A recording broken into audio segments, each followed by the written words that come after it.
Hello, and welcome back to The Quiet Adult.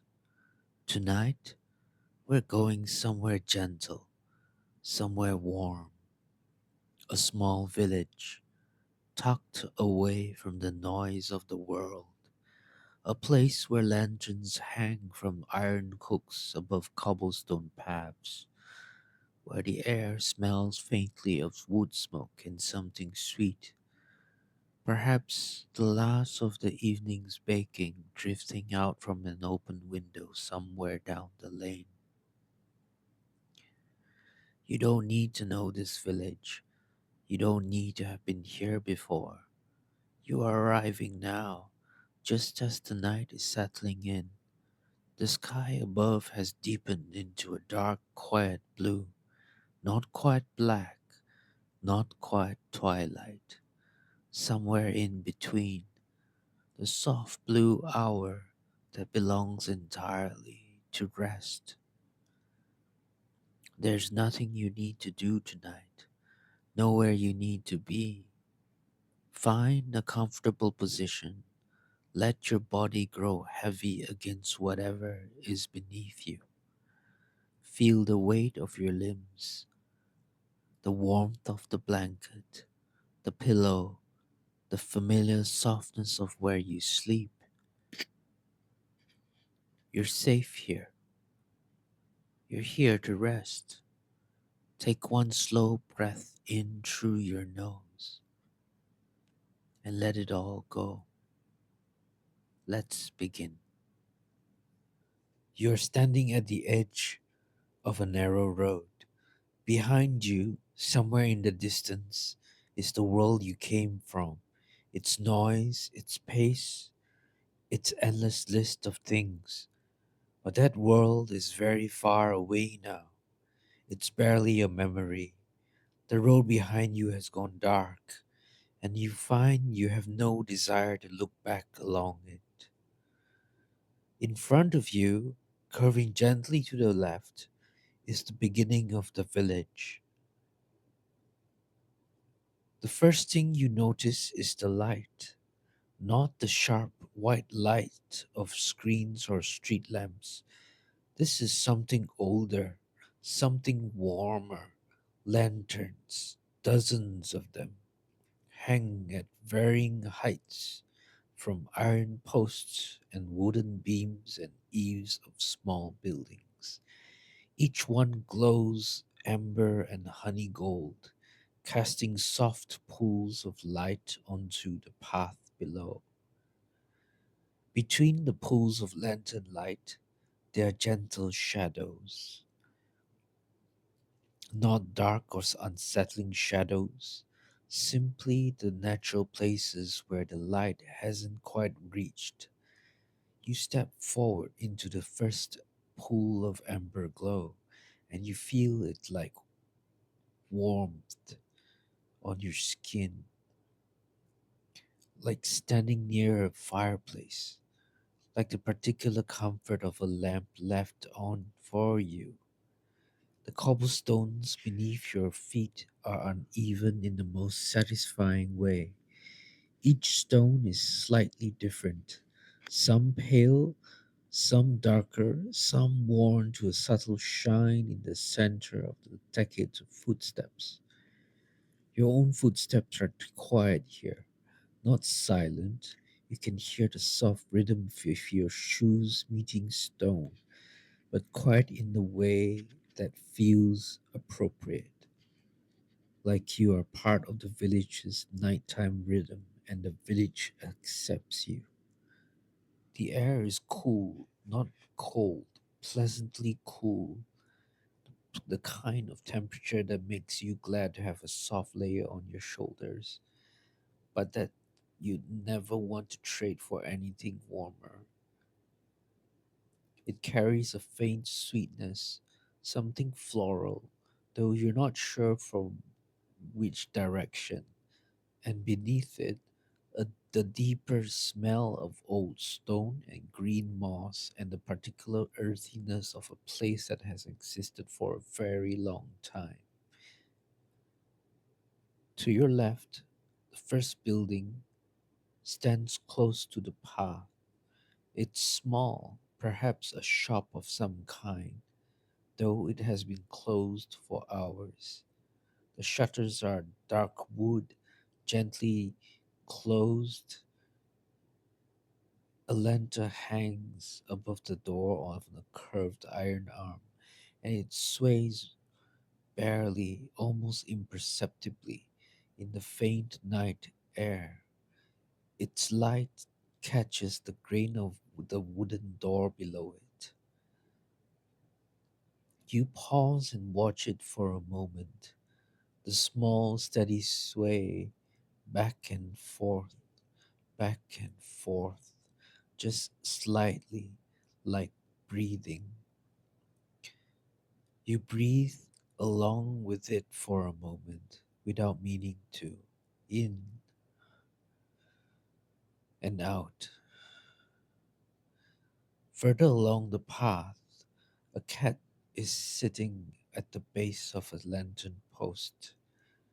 Its eyes, amber, catching the light, looks briefly in your direction. Then it looks away, unconcerned, and tucks its paws more neatly beneath its chest.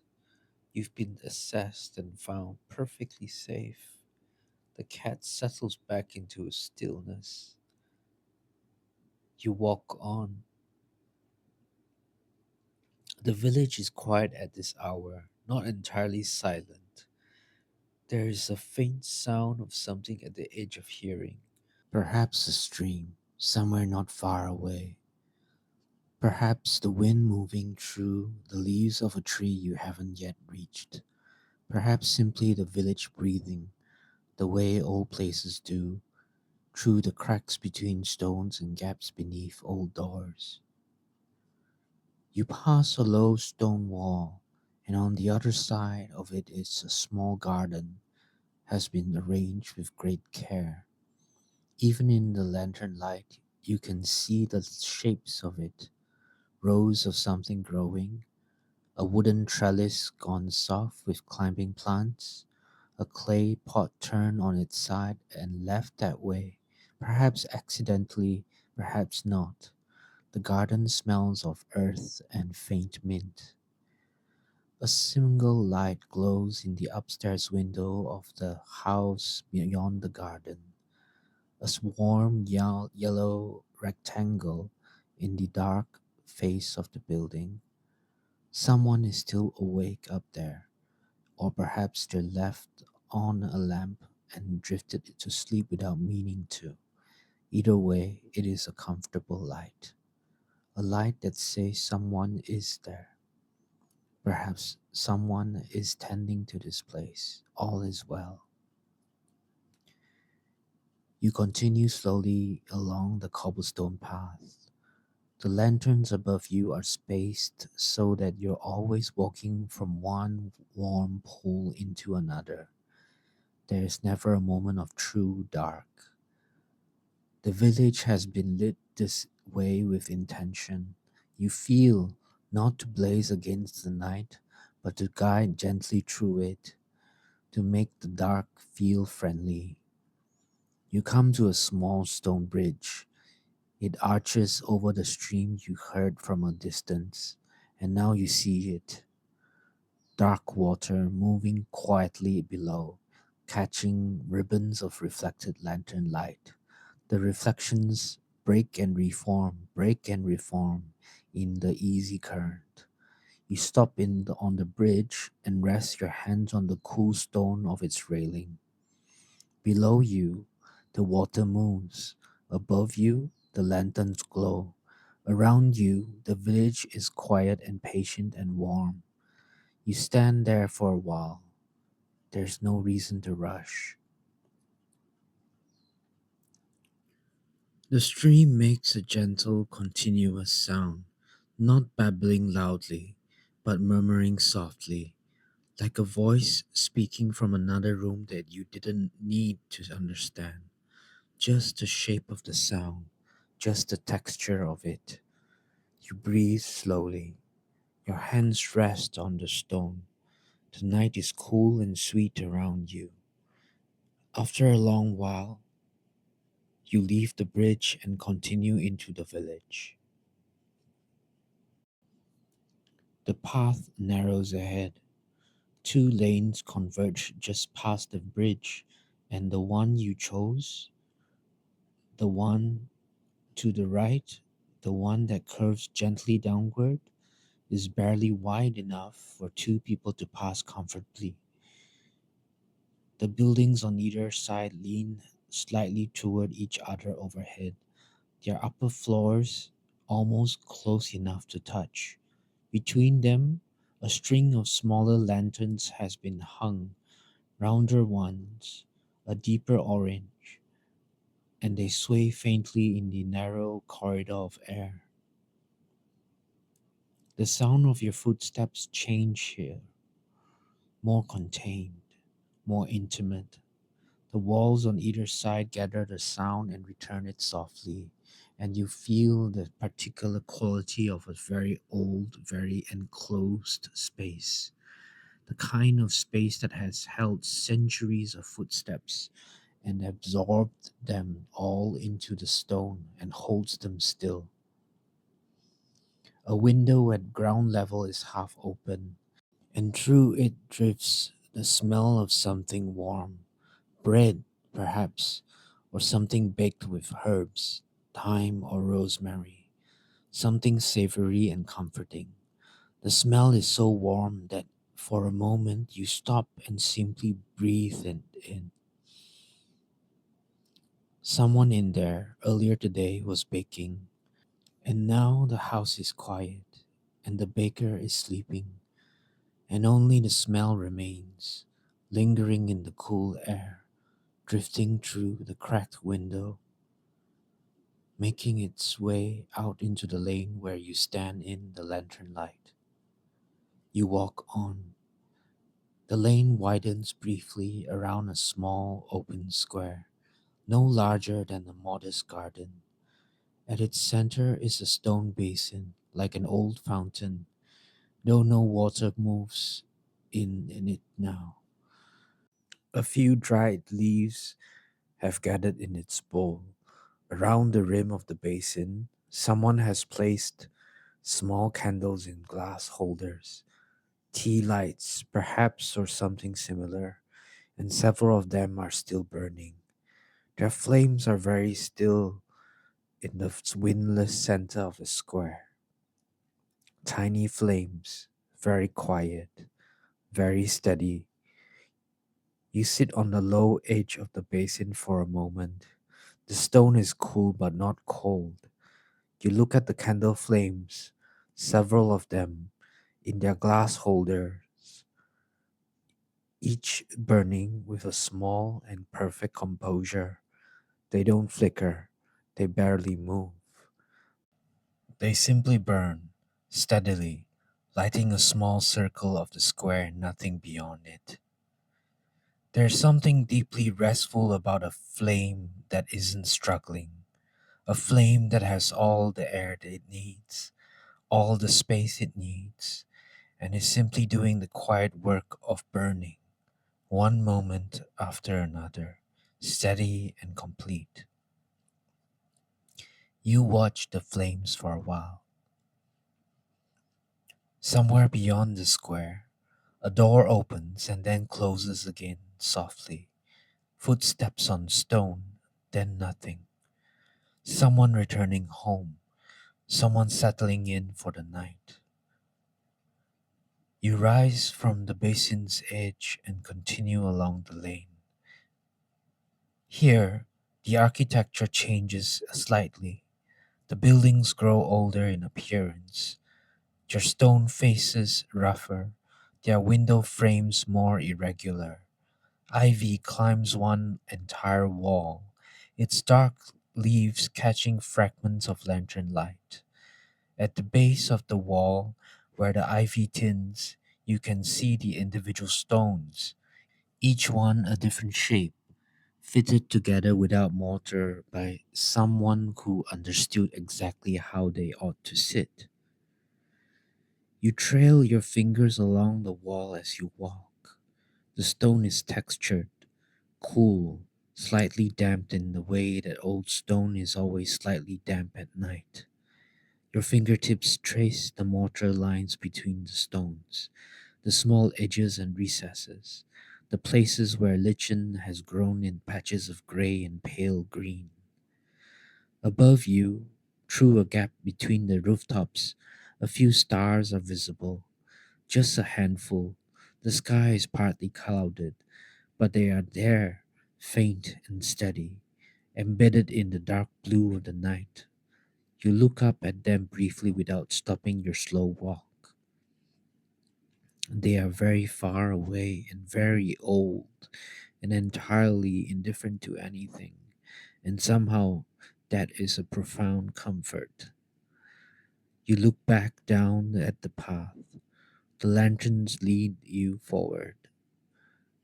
A narrow stairway rises to your left, perhaps 8 or 10 steps, leading up to a door set into the upper level of an old building. The stairway has a wrought iron railing, its paint worn in the places where hands have gripped it over many years. A lantern on the wall beside the top step casts a golden semicircle of light over the landing. The door is closed. A pot of lavender, dried now, this late in the season, sits on the third step, tied with a piece of twine. You don't take the stairs, but you pause and look at them for a long moment. Something about the composition of them is perfectly peaceful. The narrow rise, the worn railing, the lantern, the lavender. You tuck the image away somewhere restful and walk on. The lane eventually opens onto a wider street, still cobblestone, still lantern lit, but broader, with more space between the buildings and a deeper sense of sky above. A row of old trees line one side, their branches bare or nearly bare at this time of year, making a delicate patterns against the dark blue of the sky. Their roots have lifted some of the cobblestone over the decades, creating small, rolling hills in the path, and you step over them carefully, pleasurably, like a child avoiding cracks. The sound of the stream is audible again here, closer now, as though the path and the water are meeting. You follow the sound. The stream runs along the back edge of a long, low garden. You've found your way through a gap in a hedge, an old gap, clearly used often, its edges soft and worn, and you've stepped down onto a narrow gravel path that runs along the water's edge. The gravel is fine and pale, and your footsteps on it are the softest sound you've made all evening. The garden belongs to someone. There are signs of careful tending everywhere. Raised beds with low wooden walls, each one dark with rich soil, clutches here and there, covering whatever is growing beneath them through the night. A large pot of rosemary near a small wooden bench. The bench itself is weathered but solid, set at an angle that faces the stream. You sit on the bench. The stream is close, just a few steps away. Beyond a low bank of grass and a fringe of reeds, you can hear it clearly from here. Not loud, it is a gentle stream, content with its pace. It moves over small stones, creating the softest continuous murmur. It changes slightly, a little louder as it curves around a bend, then softer again as it deepens and slows. You close your eyes for a moment. The stream, just the stream. The cool air, the faint smell of rosemary, the distant amber glow of the village lanterns at your back, too far now to be anything but a soft suggestion of warmth. When you open your eyes, you notice the moon has moved slightly from where you last saw it, or perhaps the cloud has shifted. Either way, there's more moonlight now, falling across the garden in a pale wash. The raised beds cast low shadows. The reeds along the stream are silver at their tips. A moth passes through the space in front of you, just briefly, an unhurried, slightly erratic path through the moonlit air, and then it's gone into the darkness near the hedge. You watch the empty space where it was for a moment. From somewhere in the village, not far, perhaps 2 streets away, comes the faint sound of a clock. It strikes the hour. You count the strokes without meaning to. One, two, three, four. 4 strokes, then silence. 4 in the morning, or perhaps earlier. Perhaps the clock is running differently than you expect. It doesn't matter. The number has no weight tonight. You let it go.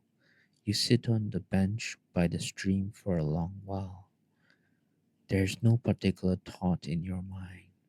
Things drift through, fragments of the day, half formed impressions, the face of someone you know, but none of them stay. They pass the way the clouds pass. You watch them without following them. The stream moves. The moonlight holds steady.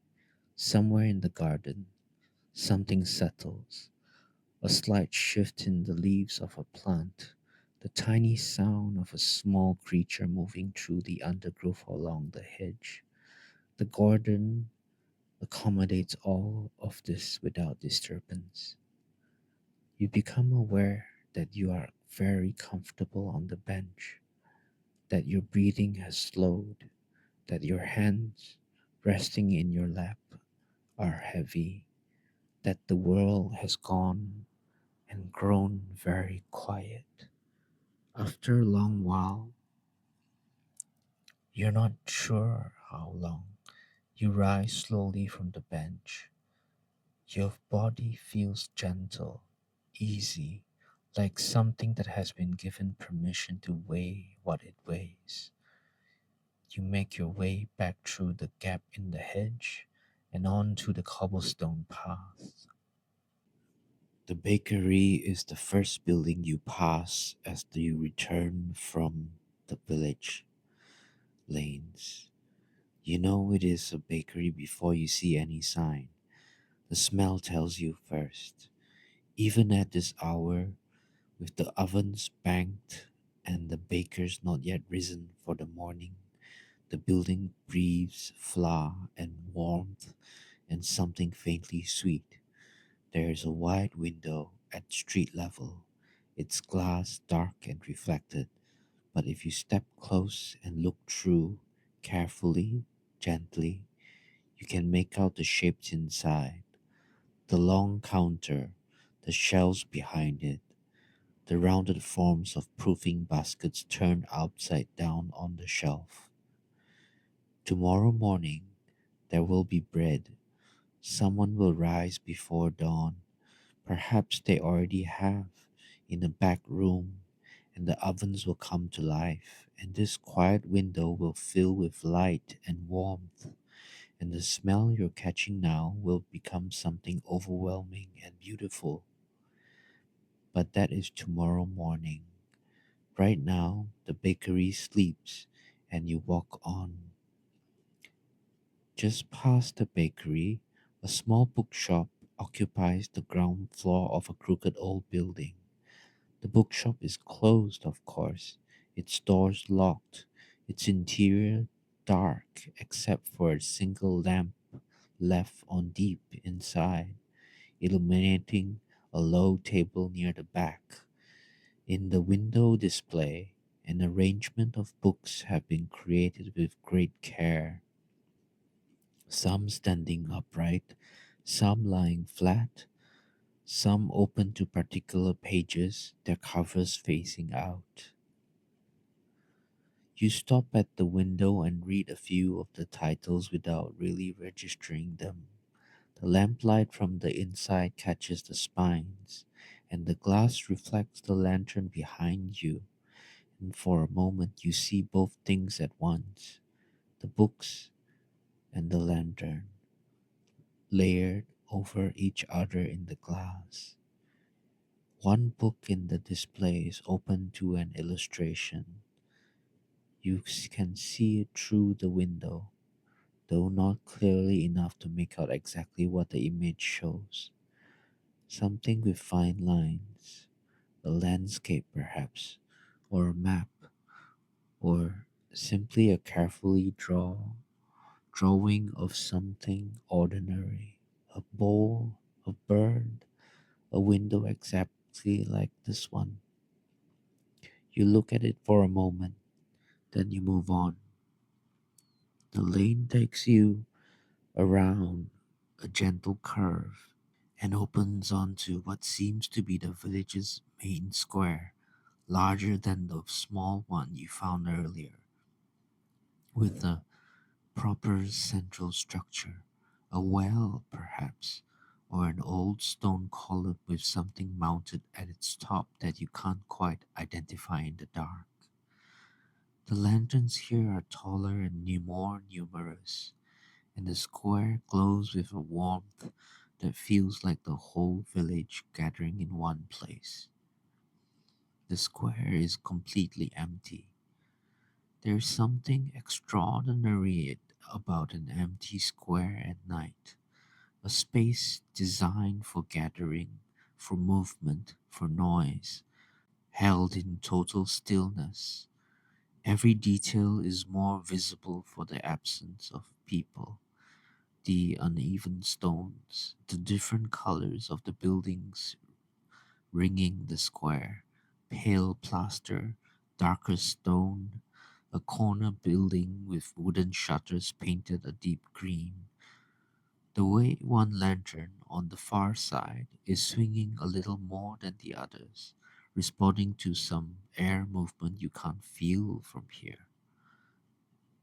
You walk to the center of the square. You stand still and look around you. The buildings you hold on all sides. The lanterns glow. The sky above, framed now by the square edges of rooftops, is dark and deep and scattered with a few faint stars at its center. You turn slowly, once taking in the full circle of the square, the green shutters, the hanging lantern swinging, a bicycle leaned against a wall, forgotten or left deliberately, a flower box now empty for the season, its wooden box dark with moisture, a narrow passageway between two buildings, leading somewhere you haven't been. You stand in the center of the square for a long time. There's no reason to move quickly. Eventually, you walk to one of the benches at the square's edge, a simple one, iron and wood, set against the wall of a building whose shutters are all closed. You sit. From here, you can see the whole square in one view, the lanterns, the well, the buildings, the narrow passageway. The swinging lantern on the far side has slowed. It is barely moving now. You watch it settle. After a while, you leave the square. There is no decision to it. You simply rise gently and begin to walk back the way you came, or perhaps along a different way that leads to the same quietness. It doesn't matter. In this village at this hour, all paths lead somewhere restful. The lanterns are still burning. They will burn all night. Someone will tend to them, or perhaps they tend to themselves. These village lanterns, with old mechanisms and careful wicks. Either way, they are burning, and the path is warm, and the cobblestones are familiar now beneath your feet. You pass the bookshop again. The window reflects the lanterns. You pass the bakery, the smell of flour and warmth. You pass the narrow stairway with the lavender on the third step, the ivy wall, the basin with the candles. Most of them are burned out now, just one or two remaining, their tiny flames steady. The small stone bridge. You stop on the bridge. The stream moves below. The reflection of a lantern wavers in the water, breaking and reforming, breaking and reforming. You watch the reflection for a long time. The water is very quiet. The village is very quiet.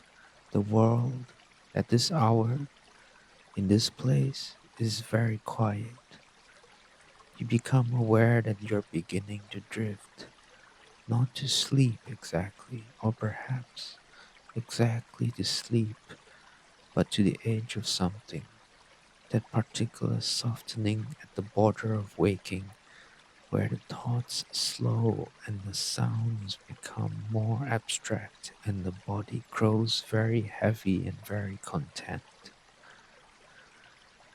You leave the bridge and walk on. At the edge of the village where you first arrived, there's a low bench against the outer wall of the last building. You didn't notice it when you arrived. You were looking forward into the village, but it's there now, solid and simple, with a view back along the road and out toward the dark countryside beyond. You sit. The village is behind you, warm with its lanterns. The countryside ahead is dark and still and vast. Stars, where the sky has cleared further, faint and very many. You sit and breathe in and out. The night is very soft. The air is cool and clean. There's nowhere you need to be, nothing you need to do, nothing you need to remember or decide or prepare for. All of that is somewhere else, somewhere far away. Tomorrow, perhaps, or even later than that. Right now, there's only the bench beneath you and the lantern light behind you and the dark countryside ahead and the stars above and the slow, easy rhythm of your breathing in and out. Your eyes feel heavy.